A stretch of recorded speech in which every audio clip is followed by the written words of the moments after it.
Good morning बच्चों, आपका स्वागत है मेरे यूट्यूब चैनल वीर फिजिक्स क्लासेस में। आज हम बात कर रहे हैं 12th क्लास की फिजिक्स यूनिट नंबर 4B और जिसका नाम है अल्टरनेटिंग करंट। तो आज का नया टॉपिक है energy store in an inductor.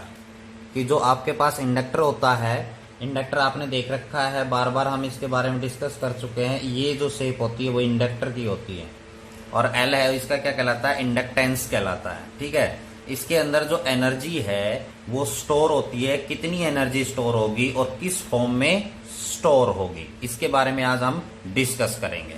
तो देखिए, आपको पता है कि जब हम इस इंडक्टर में से करंट पास करते हैं, यहां पर लिख रखा है if I is the current at any instant time T then the magnitude of induced EMF develop in the inductor that is, इतना ईएमएफ क्या होगा, इंड्यूस्ड। हमने सेल्फ इंडक्शन पढ़ रखा है, तो उसमें आपको बताया गया है कि आप मेरी वो वीडियो देख सकते हैं सेल्फ इंडक्शन की, जो कि यूनिट नंबर 4A का है, वहां से आप देख सकते हैं, जिसमें आपको बता रखा है कि जब हम इस इंडक्टर में से करंट पास करते हैं तो वहां पर करंट चेंज करते हैं, मतलब जीरो से मैक्सिमम या मैक्सिमम से जीरो की तरफ आते हैं। तो यहाँ पर जो इंडक्टर होता है इसके अंदर ईएमएफ है वो क्या होगा, इंड्यूस्ड होगा, जो कि E that is equal to minus L D I by dt के बराबर होता है। क्लियर। यहां पर मैंने क्या लिया है, माइनस का साइन नहीं लगाया, यहां पर मैंने यहां पर लिखा हुआ है मैग्नीट्यूड लिया है। हमने क्या लिया है, मैग्नीट्यूड।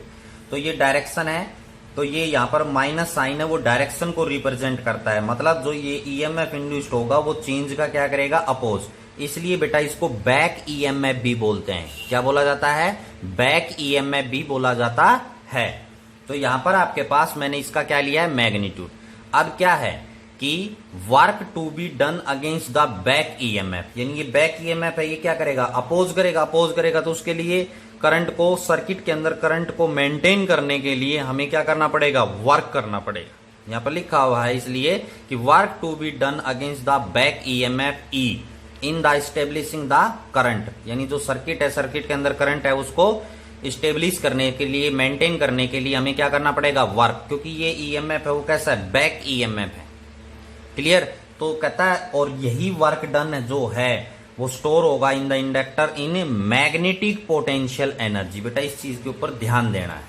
आगे की वीडियो जब मैं आपको है उसमें एलसी ऑसिलेशन की बात करेंगे, उसमें आपको बताया गया है कि जो कैपेसिटर होता है ना, कैपेसिटर, उसके अंदर इलेक्ट्रिक एनर्जी होती है, और जो इंडक्टर होता है ना उसके अंदर कौन सी एनर्जी होती है, मैग्नेटिक एनर्जी।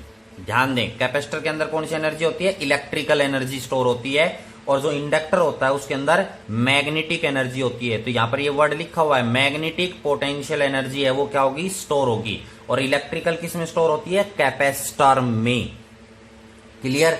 तो यहां पर हमें इस बैक ईएमएफ के अगेंस्ट क्या करना पड़ेगा, वर्क, और यही वर्क है वो किसकी फॉर्म में स्टोर होगा, मैग्नेटिक पोटेंशियल एनर्जी की फॉर्म में। तो यहां पर देखिए आगे, हम अब वर्क निकालेंगे, the rate of doing work क्या कहलाती है, power. Rate of doing work क्या कहलाती है, पावर। मतलब dw divided by dt। dw by dt क्या होगा, rate of doing the work. किसके बराबर होता है, पावर। पावर को किसके बराबर लिखते हैं, EI के। पावर है उसको हम P से डिनोट करते हैं। एक तो होती है पावर फोर्स इनटू वेलोसिटी के बराबर, पावर है FV के भी बराबर होती है, और एक पावर है वो क्या होती है, वोल्टेज इनटू करंट।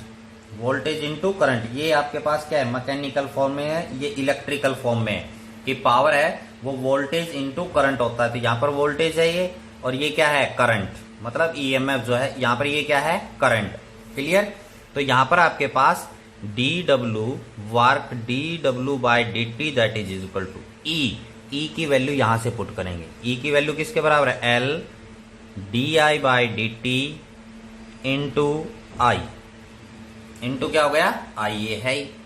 अब बेटा dt से dt क्या हो गया, कैंसिल। तो यहां पर आपके पास क्या आया, dw that is equal to LI di, क्या आ गया, LI di। क्लियर। अब हमें क्या निकालना है, टोटल वर्क निकालना है भैया। क्या निकालना है, total work done.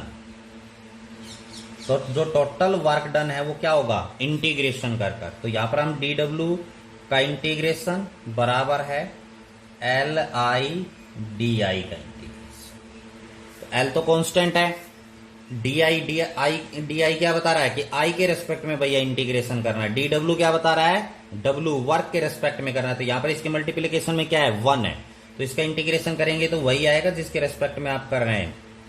w l constant है ही, i का इंटीग्रेशन करना है, ठीक है। तो i का इंटीग्रेशन यहां पर अवेलेबल है, i अवेलेबल है, तो यहां पर क्या हो जाएगा, पावर में एक ऐड हो जाता है, तो i का स्क्वायर, क्योंकि i की पावर कितनी है 1 डिवाइडेड बाय 2। जो पावर होती है उसमें इंटीग्रेशन में एक जुड़ जाता है, और जोड़ने के बाद उसको कहां लिखते हैं, नीचे भी लिखा जाता है। और ये डी आई यहां से हट गया। बार बार मैं बताता हूं, कुछ बच्चे हैं इसको लेकर चलते हैं साथ। यहां पर ये सिर्फ इतना बताएगा डी आई की भैया आपने आई के रेस्पेक्ट में इंटीग्रेशन करना है। आई है तो वो वेरिएबल का काम करेगा, अगर आई के अलावा कोई है तो वो कांस्टेंट का, जैसे एल है ये कांस्टेंट का काम करेगा यहां पर। इसी प्रकार डीडब्ल्यू ने वर्क ने बताया, डीडब्ल्यू में क्या बताया कि भैया डब्ल्यू के रेस्पेक्ट में इंटीग्रेशन करना है आपने। अगर यहां पर कौन है 1 कांस्टेंट का इंटीग्रेशन क्या आता है, वही आता है जिसके रेस्पेक्ट में हम इंटीग्रेशन कर रहे हैं। तो यहां पर work that is equal to 1/2 LI square. This is the work done against the back EMF, against the back EMF. Clear. और अभी आपके पास क्या लिखा कि यही वर्क डन जो है वो स्टोर होगा इंडक्टर के अंदर, किसके फॉर्म में, मैग्नेटिक पोटेंशियल एनर्जी की फॉर्म में। किसके फॉर्म में, मैग्नेटिक पोटेंशियल एनर्जी की फॉर्म में। तो इसलिए इसको UB, U का मतलब एनर्जी और B का मतलब है मैग्नेटिक। तो यहां पर जो स्टोर होगी वो हाफ ऑफ LI के स्क्वायर के बराबर होगी। इसके बेस पर आपसे न्यूमेरिकल भी पूछे जाते हैं। तो यहां पर L है वो इंडक्टेंस है, I है वो current flowing through the circuit है। तो यहां से आप energy store in an inductor है वो आप कैलकुलेट कर सकते हैं। तो यहां पर ध्यान देना है क्या कि जो एनर्जी स्टोर है वो कौन सी होती है, मैग्नेटिक एनर्जी है वो स्टोर होती है। क्लियर। तो आज के लिए इतना ही। Thank you and have a nice day.